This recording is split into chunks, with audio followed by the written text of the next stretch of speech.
نحمده ونصلي ونسلم على رسوله الكريم أما بعد فأعوذ بالله من الشيطان الرجيم بسم الله الرحمن الرحيم إنا فتحنا لك فتحا مبينا پارہ 26 سورة الفتح رکو 1 آیات نمبر 1۔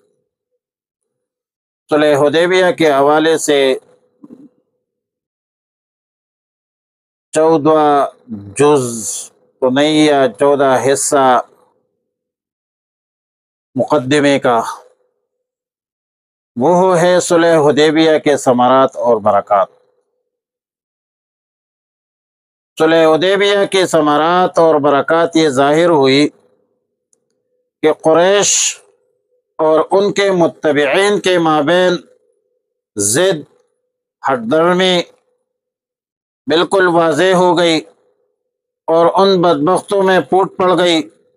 بدیل ابن ورقا اپنے ساتھیوں کو لے کر الگ ہو گئے اور وہ ابن مسعود اپنی جماعت لے کر وہ بھی الگ ہو گئے۔ دوسری طرف صحابہ کرام رضوان اللہ تعالی علیہم اجمعین کے جان نثاری بے مثال اطاعت و محبت قریش دیکھ کر مرعوب ہو گئے، صلح پر آمادہ ہوئے۔ قریش کا پانے کے جگہوں پر قبضہ ہونے کے باوجود، مسلمان حالت سفر میں ہونے کے باوجود پورے آب و تاب، قوت و طاقت سے موجود تھے اور ایک سیکنڈ کے لیے بھی ان کے حوصلے کمزور نہیں ہوئے۔ مسلمانوں کے پاس اگرچہ اسلحہ زیادہ نہیں تھا اور نہ صحابہ کرام رسول اللہ صلی اللہ علیہ وسلم کی قیادت میں جنگ کی نیت سے نکلے تھے، مگر اس کے باوجود قریش پر رسول اللہ صلی اللہ علیہ وسلم اور صحابہ کرام کا جو غلبہ تھا، رعب تھا، وہ غالب رہا۔ قریش مکہ کی طرف سے بہت سے افراد نے رسول اللہ صلی اللہ علیہ وسلم سے ملاقات کی، اختلاط، نشست و برخاست کا موقع مل گیا اور ان میں بہت سارے لوگوں نے اسلام قبول کیا، بہت سارے لوگوں کے دلوں میں ایمان و اسلام راسخ ہو گیا۔ صلح حدیبیہ کے برکت سے مجموعی طور پر امن و امان قائم ہوا، راستے محفوظ اور مامون ہو گئے۔ خصوصاً دعوت و تبلیغ کے حوالے سے رسول اللہ صلی اللہ علیہ وسلم اور صحابہ کرام کے لیے راستے کھل گئے، دین اسلام کی دعوت کا سلسلہ پھیل گیا، دنیا کے بادشاہوں کو اسلام کی دعوت کے اساس پر خطوط بھیج دی گئے۔ صلح حدیبیہ کے برکت سے لوگ جوق در جوق اسلام میں داخل ہوئے اور سن 7 ہجری میں فتح خیبر کے موقع پر مسلمانوں کو بہت بڑی مقدار میں ساز و سامان مل گیا، مال غنیمت مل گئی اور مسلمانوں کو مادی قوت حاصل ہوئی، مسلمانوں کے مادی طاقت وہ مستحکم ہو گئے۔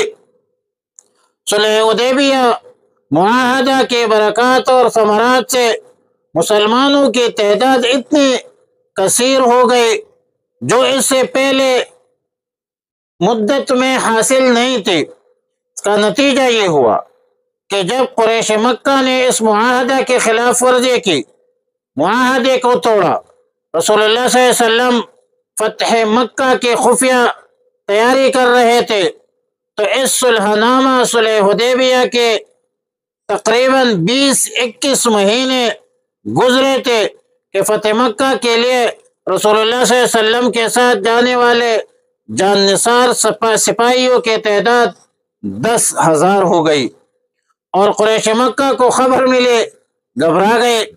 ابو سفیان تجدیدی معاہدہ پر آمادہ کرنے کے لیے رسول اللہ صلی اللہ علیہ وسلم کی خدمت میں بھیجا، عذر معذرت کی، لیکن رسول اللہ صلی اللہ علیہ وسلم نے معاہدہ کی تجدید نہیں کی اور بالآخر 10,000 یہ حزب اللہ، 10,000 صحابہ کرام کے ساتھ رسول اللہ صلی اللہ علیہ وسلم مکہ مکرمہ کی طرف روانہ ہوئے کفار قریش اتنے مغلوب اور مرعوب ہو چکے تھے کہ مکہ مکرمہ فتح مکہ کے موقع پر کچھ زیادہ لڑائی کی نوبت نبی نہیں آئی۔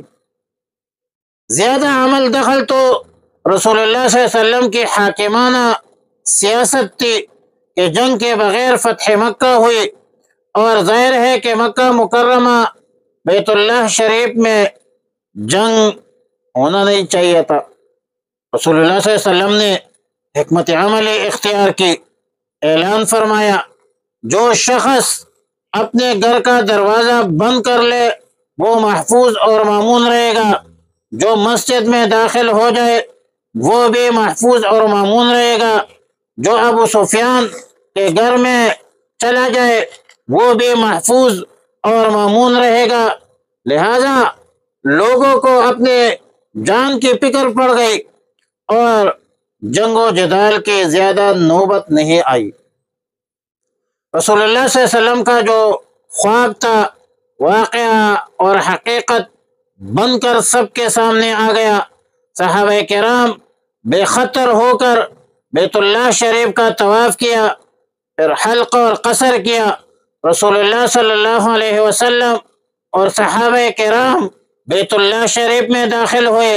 عثمان ابن طلحہ نے رضی اللہ تعالیٰ عنہ نے بیت اللہ شریف کی چابی رسول اللہ صلی اللہ علیہ وسلم کے ہاتھ میں دے دی۔ اس وقت رسول اللہ صلی اللہ علیہ وسلم نے عمر ابن الخطاب رضی اللہ تعالیٰ عنہ کو خصوصاً اور سب صحابہ کرام کو عموماً خطاب کیا، فرمایا، مخاطب کیا کہ یہ ہے وہ واقعہ جو میں نے آپ لوگوں سے کہا تھا۔